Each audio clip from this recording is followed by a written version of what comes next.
શ્રી ગણેશાય નમઃ. મિત્રો, આપ જોઈ રહ્યા છો યુટ્યુબ આપની ચેનલ ધર્મની પાઠશાલામાં આપનું સ્વાગત છે. મિત્રો, આજના વિડીયોમાં આપણે સાંભળશું શ્રીમદ ભગવદ્ ગીતા અધ્યાય 3 કર્મયોગ. જો આપને આ વિડીયો પસંદ આવે તો લાઈક કરજો, શેર કરજો અને જો આપ આ ચેનલ પહેલી વખત જોઈ રહ્યા હોય તો સબસ્ક્રાઈબ જરૂરથી કરજો, જેથી આવનાર નવા વિડીયોની માહિતી આપ સુધી પહોંચી શકે. ધન્યવાદ. શાંતકારં ભુજગશયनं પદ્મનાભં સુરેશં વિશ્વધારં ગગનસદૃશં મેઘવર્ણં શુભાંગં લક્ષ્મીકાન્तं કમલનયनं યોગીવિદ્યાર્ગગમ્યં વંદે વિષ્ણું ભવભયહરં સર્વલોકૈકનાથમ. અર્થાત, હે પ્રભુ, બ્રહ્મા વગેરે દેવો તમારા માયાથી મોહ પામેલા છે, તેથી તે દેવો પણ તમારા આશ્ચર્યકારક સ્વરૂપને જાણતા નથી. તો પછી હું તો મૂઢ છું, તે તમારી માયાથી મોહિત થઈને તમને કેવી રીતે જાણી શકું? હે ભગવાન, આપ પ્રસન્ન થાઓ અને મને આપના શરણમાં લો. શ્રીમદ ભગવદ્ ગીતા અધ્યાય 3 કર્મયોગ. અર્જુને પૂછ્યું, હે જનાર્દન, આપે કર્મ કરતાં જ્ઞાનને શ્રેષ્ઠ માન્યું છે, તો પછી આપ મને ઘોર કર્મ કરવા કેમ કહો છો? આપ ક્યારેક જ્ઞાનની પ્રશંસા કરો છો તો ક્યારેક કર્મની પ્રશંસા કરો છો. આથી મારી બુદ્ધિ ભ્રમમાં પડે છે. દરેકે કર્મ કરવું જરૂરી છે. આથી આપ મારા હિતકાજે એક જ બાબત જણાવો. શ્રી કૃષ્ણએ જવાબ આપતા કહ્યું, હે અર્જુન, આ જગતમાં જ્ઞાન વડે જ્ઞાનીઓ ને કર્મ વડે કર્મયોગીઓની એમ 2 પ્રકારની સ્થિતિ દર્શાવી છે. નિત્ય નૈતિક કર્મો કર્યા વગર અંતઃકરણની શુદ્ધિ થતી નથી. અંતઃકરણની શુદ્ધિ વિના જ્ઞાનનો લાભ થતો નથી. જ્ઞાનના લાભ વિના મોક્ષ પ્રાપ્તિ થતી નથી. કર્મ ત્યજવાથી મોક્ષ પ્રાપ્તિ થતી નથી. કોઈ પણ મનુષ્ય કર્મ કર્યા વિના એક ક્ષણ પણ રહી શકતો નથી, કારણ કે બધા પ્રાણીઓ પ્રકૃતિના ગુણોને વશ થઈ કર્મ કરે છે. જે કર્મેન્દ્રિયોનો સંયમ કરી મનથી વિષયોનું સેવન કરે છે, તે મૂર્ખને દંભિક કહેવાય છે. પણ જે મનુષ્ય મનથી જ્ઞાનેન્દ્રિયોને દબાવી ફળ માટે અનાસક્ત થઈને કર્મયોગનું અનુષ્ઠાન કર્મેન્દ્રિયો દ્વારા કરે છે, તે શ્રેષ્ઠ છે. સંધ્યા, ઉપાસના વગેરે કર્મ દરરોજ કરવા જોઈએ. જો તું બધી રીતે કર્મ કરવાનું છોડી દેશે તો તારું શરીર પણ ટકી શકશે નહીં. ઈશ્વર નિમિત્ત કર્મ સિવાયના બીજા કર્મ બંધનમાં નાખનારા છે. આથી ફળની ઈચ્છા ત્યજી દઈ કર્મ કર. અગાઉ બ્રહ્માએ યજ્ઞ સહિત પ્રજાને સર્જી, ત્યારે તેમણે કહેલું કે આ યજ્ઞ વડે તમે દેવોને સંતુષ્ટ કરો તો દેવો તમને વાંછિત ભોગ આપશે. પરંતુ તેમણે તમને જે આપ્યું તે તમે દેવોને અર્પણ કર્યા વગર ભોગવો તો તમે ચોર ઠરો. યજ્ઞ કર્યા પછી વધેલું જમનારા સજ્જન છે, તે સર્વ પાપોથી મુક્ત થાય છે. પણ જે મનુષ્ય પોતાના માટે રાંધે છે, તે પાપનું ભક્ષણ કરી રહ્યા છે. પ્રાણીઓની ઉત્પત્તિ અન્ન વડે થાય છે. અન્ન વરસાદથી થાય છે. વરસાદ યજ્ઞથી થાય છે. યજ્ઞ કર્મથી થાય છે. કર્મ વેદથી ઉત્પન્ન થાય છે ને વેદ પરમાત્મામાંથી ઉત્પન્ન થાય છે. આમ પરમાત્મા યજ્ઞમાં રહેલા છે, માટે યજ્ઞાદિ કર્મ કરવા જોઈએ.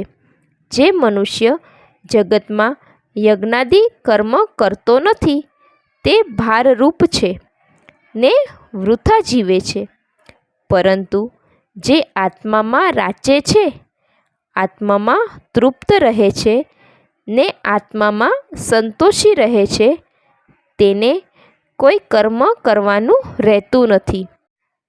જનક વૈદેહી જેવા રાજવી પણ ફળમાં અનાસક્ત રહી કર્મ દ્વારા જ ઉત્તમ સિદ્ધિ હાંસલ કરી શક્યા હતા. તેથી મનુષ્યોને ધર્મમાં પ્રવૃત્ત કરવા માટે પણ તું કર્મ કર. મોટા માણસો જે કંઈ આચરણ કરે છે તેનું અનુકરણ નાનો કરે છે. હે અર્જુન, મારે પોતાને ત્રણેય લોકોમાં કંઈ કરવાનું કે મેળવવાનું નથી, છતાં હું કર્મમાં પ્રવૃત્ત રહું છું. જો હું કર્મ ન કરું તો બધા મારું અનુકરણ કરવા માંડશે ને કર્મોને છોડી દેવાથી નાશ પામશે. આથી કરીને વર્ણસંકર જાતિ પેદા થશે ને હું વર્ણસંકરતાનો સર્જક ને તેના અધઃપતનનું કારણ બનું. બધા જ કર્મો ઇન્દ્રિયો મારફત કરવામાં આવે છે. અજ્ઞાની મનુષ્ય કર્મમાં આસક્ત થઈ કર્મ કરે ને હું કરું છું તેમ માની લે છે, જ્યારે જ્ઞાનીઓ કર્મમાં આસક્ત થયા વગર કર્મ કરે છે. હું પરમાત્માનો અંશ છું ને તેની પ્રેરણાથી હું આ કાર્ય કરું છું. એવો નિશ્ચય કરીને જે કર્મ કરવામાં આવે છે તે મને અર્પણ કરી ફળની આશા છોડી દે. અહંકારનો ત્યાગ કર ને શોક રહિત થઈ યુદ્ધ કર. જે મનુષ્યો મારા વચનોમાં શ્રદ્ધા રાખી દોષ દ્રષ્ટિ વગરના થઈ અહંકાર રહિત બનીને મારા મતને અનુસરે છે, તે મનુષ્ય કર્મ કરતો હોવા છતાં જ્ઞાનીની જેમ તે કર્મથી મુક્ત થઈ જાય છે. દરેક ઇન્દ્રિયને પોતાના રાગ દ્વેષ રહેલા છે, તે રાગ દ્વેષને વશ ન થવું. રાગ દ્વેષ બંને મોક્ષ માર્ગના શત્રુઓ છે. આથી કરીને રાગ દ્વેષ જીતીને પોતાના ધર્મનું પાલન કરવું ઉત્તમ છે. પોતાના ધર્મમાં મૃત્યુ થાય તે ઉત્તમ છે, કેમ કે સ્વધર્મથી સ્વર્ગ સુખ મળે છે, જ્યારે બીજો ધર્મ નર્ક અપાવે છે. અર્જુને પૂછ્યું, હે કૃષ્ણ, પોતાની ઈચ્છા ન હોવા છતાં મનુષ્ય કોની પ્રેરણાથી પાપ કર્મ કરે છે? શ્રી કૃષ્ણએ જવાબ આપ્યો, હે અર્જુન, રજોગુણથી ઉત્પન્ન થયેલ કામ ક્રોધ મનુષ્યને પાપ કરાવે છે. આ બંને મહાન પાપી છે. તેને મોક્ષ માર્ગના શત્રુ જાણ. જેમ ધુમાડાથી અગ્નિ, કચરાથી દર્પણ ને ગર્ભવેષ્ટનની ચામડીથી ગર્ભ ઢંકાય છે, તે પ્રમાણે કામથી વિવેક જ્ઞાન ઢંકાયેલ છે. આ કામ અજ્ઞાનીને ભોગનો સમયે સુખ ને અંતમાં દુઃખ આપે છે. જ્ઞાનીને આ કામ દ્વારા થનાર અનર્થનો અનુભવ હોવાથી ભોગ ભોગવવાના સમયે પણ દુઃખ જ થાય છે. ઇન્દ્રિયો, મન ને બુદ્ધિ આ ત્રણ કામના આશ્રય સ્થાન છે. કામ જ પોતાના આવરણથી જ્ઞાનને ઢાંકીને જીવાત્માને મૂર્ખ બનાવે છે. માટે તું પ્રથમ ઇન્દ્રિયોને વશ કરી જ્ઞાનનો નાશ કરનાર કામોનો નાશ કર.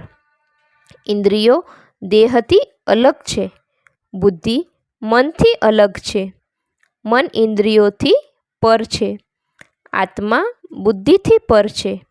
માટે હે અર્જુન, આત્માને બુદ્ધિથી મહાન ગણીને બુદ્ધિથી મનને અંકુશમાં લઈ કામરૂપી શત્રુનો નાશ કર. ઇતિ શ્રીમદ્ ભગવદ્ ગીતામાં શ્રી કૃષ્ણ અર્જુન વચ્ચે થયેલ સંવાદમાં કર્મયોગ નામનો ત્રીજો અધ્યાય સંપૂર્ણ. ઓમ નમો નારાયણાય નમઃ. ઓમ નમો ભગવતે વાસુદેવાય. મિત્રો, મને આશા છે કે આપને આ વિડીયો જરૂર પસંદ આવ્યો હશે. મને સાંભળવા બદલ ધન્યવાદ. આપ સૌને મારા જય શ્રી કૃષ્ણ.